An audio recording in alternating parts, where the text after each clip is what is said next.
Send button. नमस्कार, मैं प्रफुल्ल कुमार राहुल। आज पुण्यतिथि है संगीतकार एस डी बर्मन साहब की। जन्म 1 अक्टूबर 1906, मृत्यु 31 अक्टूबर 1975। बहुत ही अच्छी आवाज के धनी और जो इनके गांव से एक किसान का एक गीत जो सुनते थे उससे बड़े प्रभावित होकर के संगीत के लिए प्रभावित हुए और 1940 के करीब से शुरुआत की इन्होंने अपने संगीत के करियर की। इनकी पत्नी मीरा वर्मन जी भी अच्छी बंगाली गायक रही हैं और इन्होंने एक हिंदी गीत भी 1948 में गाया है मीरा वर्मन जी के साथ एस डी बर्मन साहब ने।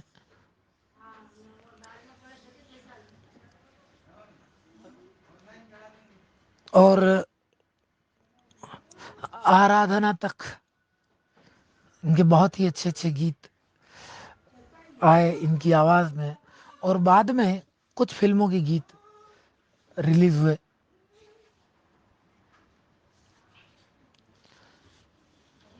हालांकि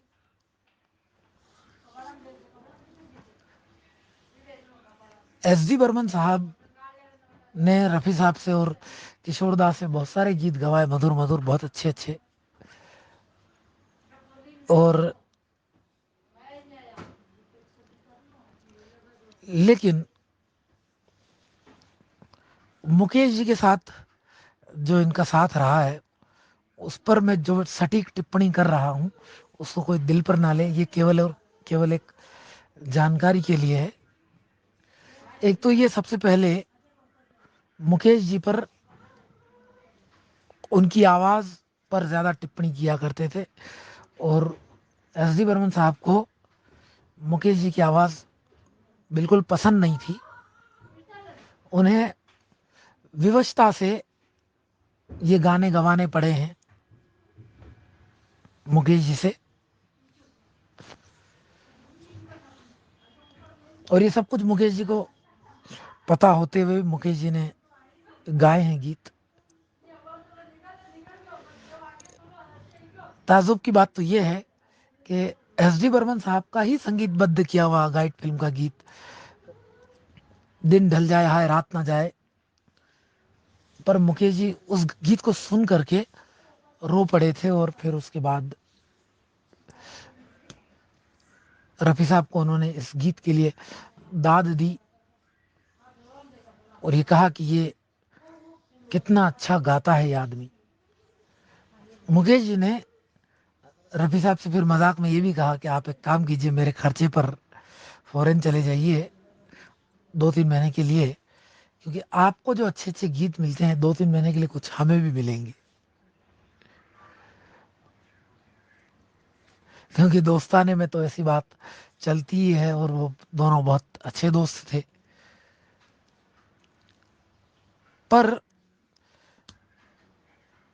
एस डी बर्मन साहब ने मुकेश जी से फिल्म विद्या 1948, फिल्म शबनम 1949, फिल्म बम्बई का बाबू 1960, फिल्म डॉक्टर विद्या 1962, फिल्म मेरी सूरत तेरी आंखें 1963, film वंदनी 1963, film Chupke Chupke 1975, film बारूद 1976 के लिए गीत गवाए हैं।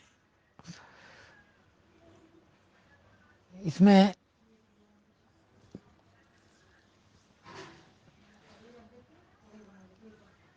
सह गायिकाएं देखें तो सुरैया फिल्म विद्या के लिए, फिल्म शबनम के लिए शमशाद बेगम जी और गीता दत्त जी, फिल्म मेरी सूरत तेरी आंखें के लिए सुमन कल्याणपुर जी, फिल्म चुपके चुपके के लिए लता जी, फिल्म बारूद के लिए शिवांगी कोल्हापुरे।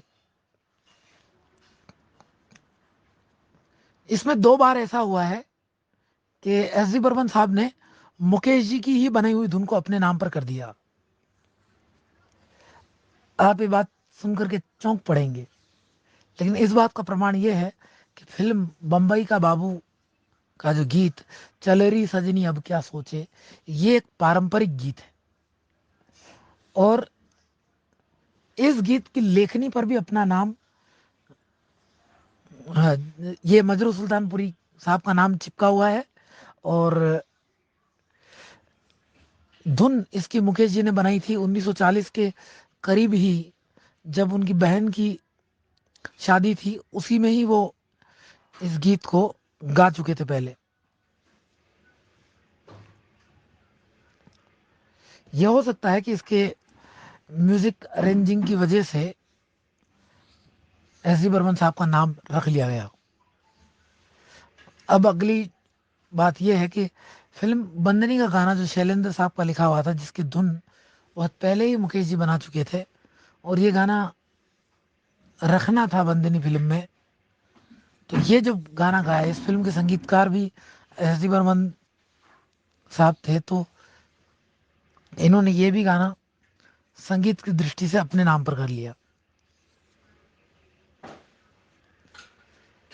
तो ये कुछ जानकारी रही मुकेश जी और एस डी बर्मन साहब की।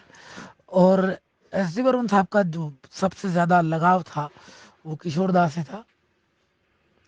किशोर दा को वो रात को भी कभी भी गाने के लिए या कुछ बात के लिए जगा दिया करते थे, कॉल कर देते थे या घर पर आते थे, लेकिन किशोर दा से उनका बहुत ही अच्छा लगाव था।